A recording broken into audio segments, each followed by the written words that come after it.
कोणी राडा करायला सुद्धा तर त्यांच्याकडे काही शिल्लक राहिलेलं नाही. कोण शिल्लक राहिलेलं आहे? ते दिवस गेले. यांच्याकडे राडे करण्यासारखं काय आहे? सिक्युरिटी काढा, तुमच्या अंगावरती चिंदी राहणार नाही.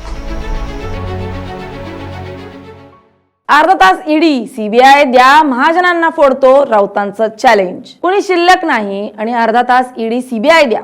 महाराष्ट्र राजकीय घडामोडींमधील सर्वात मोठा भूकंप आज दिल्लीत पाहायला मिळालाय.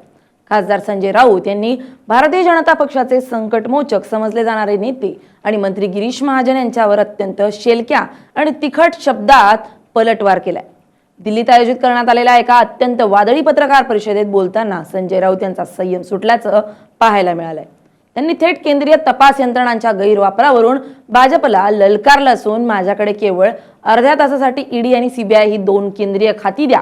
मी सर्वात आधी गिरीश महाजन यांनाच पक्षात फोडून आमच्या बाजूनं आणतो असा थेट आणि अत्यंत आक्रमक दावा केलाय.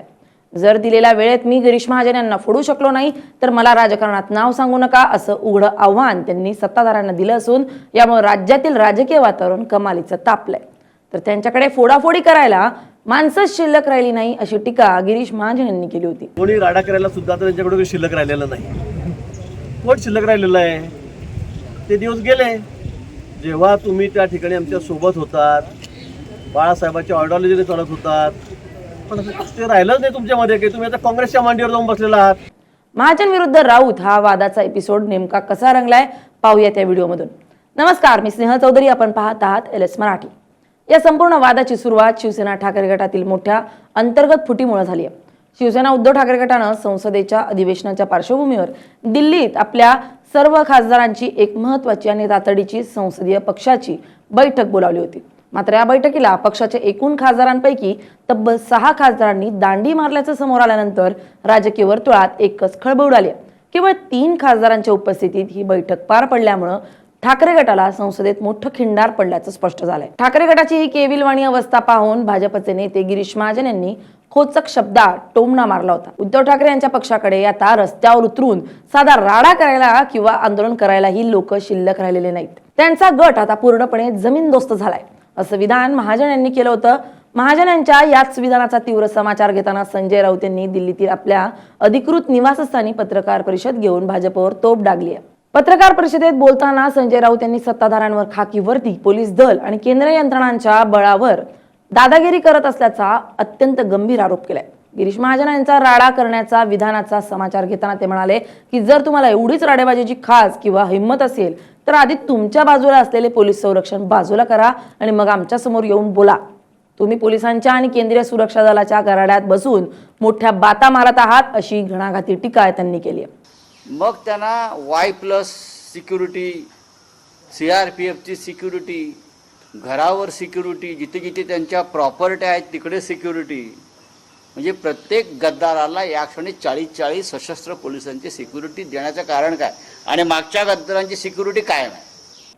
राऊत यांनी पुढे म्हटलंय की ही लोकशाही केवळ विरोधी पक्षांसाठीच राहिली आहे का असा सवाल करत त्यांनी सध्याच्या सत्ताधाऱ्यांची तुलना हुकुमशाहीशी केली.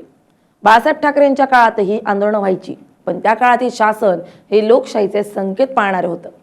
त्या काळात रस्त्यावर होणाऱ्या आंदोलनांना कोणीही देशद्रोही ठरवत नव्हतं असा इतिहासही त्यांनी बोलून दाखवलाय. संजय राऊत यांनी बंडखोर खासदारांवर पैशांच्या गैरव्यवहाराचे आणि अत्यंत धक्कादायक घोडेबाजाराचे गंभीर आरोप केले.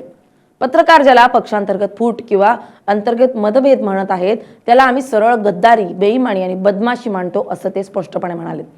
हे सर्व 6 खासदार कोणत्याही वैचारिक मतभेदामुळे गेलेले नसून ते केवळ पैशाच्या बळावर विकले गेलेत असा खळबळजनक दावा त्यांनी केलाय. 2 दिवसांपूर्वी या खासदारांना हॉटेल लीलामधून मध्यरात्री थेट राजस्थानमधील एका आलिशान रिसॉर्टमध्ये हलवण्यात आलंय. तेव्हा त्यांना 15 कोटी रुपये देण्यात आले होते अशी माहिती आपल्याकडे असल्याचा दावा राऊतांनी केलाय. इतकंच नव्हे तर आज त्यांना राजस्थानात पोहोचल्यानंतर आणखी 10 कोटी रुपये देण्यात आले असून प्रत्येक खासदाराला एकूण 25 कोटी रुपये पोहोचलेत असा आकडाच त्यांनी माध्यमांसमोर मांडलाय. जर त्यांची लढाई वैचारिक असेल तर मग त्यांना सत्ताधाऱ्यांनी लपून का ठेवलंय आणि त्यांना अज्ञातस्थळी नेण्याची गरज का भासली असा संतप्त सवाल त्यांनी उपस्थित केलाय. या बंडखोर आणि फुटीर खासदारांच्या सुरक्षेवरूनही संजय राऊत यांनी खासदाराला धारेवर धरलंय. या खासदारांना केंद्र सरकारकडून तातडीनं Y+ आणि CRPFचं कडेकोट सुरक्षा कवच पुरवण्यात आलंय. यावर आक्षेप घेत ते म्हणाले की हे लोक स्वतःला टायगर म्हणजे वाघ म्हणून घेतात, पण वाघ कधी अशा प्रकारे सुरक्षा दलाच्या मागे लपून राहतात का?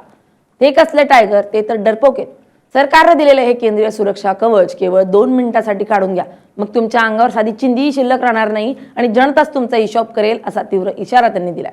आणि त्या सिक्युरिटीमध्ये राहून ते आम्हाला विचारतात, यांच्याकडे राडे करण्यासारखं काय आहे? सिक्युरिटी काढा, तुमच्या अंगावरती चिंधी राहणार नाही.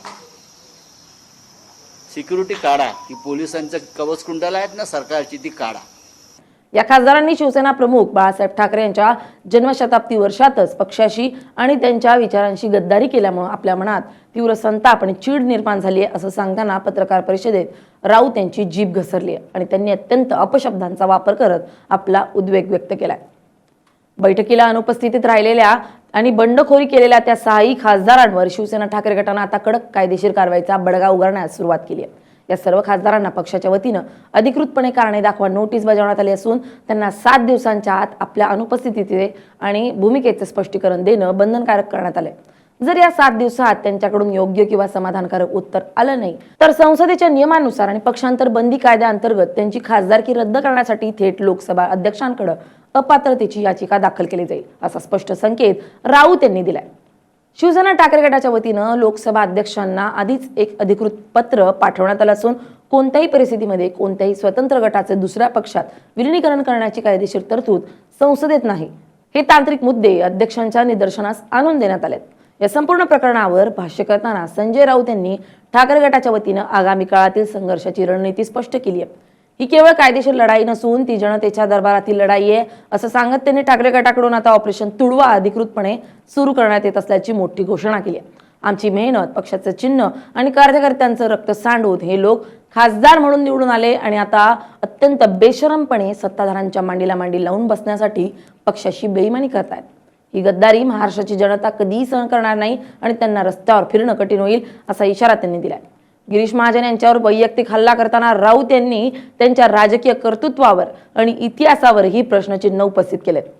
गिरीश महाजन, तुम्ही आज ज्या स्वातंत्र्याचा आणि सत्तेचा उपभोग घेत आहात ते स्वातंत्र्य काँग्रेस पक्षाच्या त्याग आणि चळवळीमुळे देशाला मिळाले. काँग्रेसने देशासाठी आपल्या प्राणांचं आणि संपत्तीचं बलिदान दिलंय. तुम्ही देशासाठी किंवा या राज्यासाठी काय केलंय, असा सवाल त्यांनी विचारलाय. देशाच्या स्वातंत्र्य लढ्यात महत्वाची भूमिका बजावणारी गदर मुवमेंट आम्ही अभ्यासली आहे आणि आमची तीच परंपरा आहे. मात्र भाजपची सध्याची चळवळ ही केवळ गद्दार मुवमेंट आहे, अशी नवी व्याख्या त्यांनी मांडली आहे. तसेच नाशिकच्या कुंभमेळ्याच्या संदर्भातील कंत्राटांमध्ये हिंदुत्वाच्या नावाखाली कोट्यावधी रुपयांचा मोठा भ्रष्टाचार झाल्याचा गंभीर आरोप करत कुंभमेळ्याची कंत्राटं नेमकी कोणाला आणि कशी देण्यात आली याची संपूर्ण यादीच माझ्याकडे तयार असून मी हा संपूर्ण घोटाळा लवकरच पुराव्यांसह जनतेसमोर उघडा पाडणारे, असा नवा इशारा त्यांनी महाजन यांना दिलाय.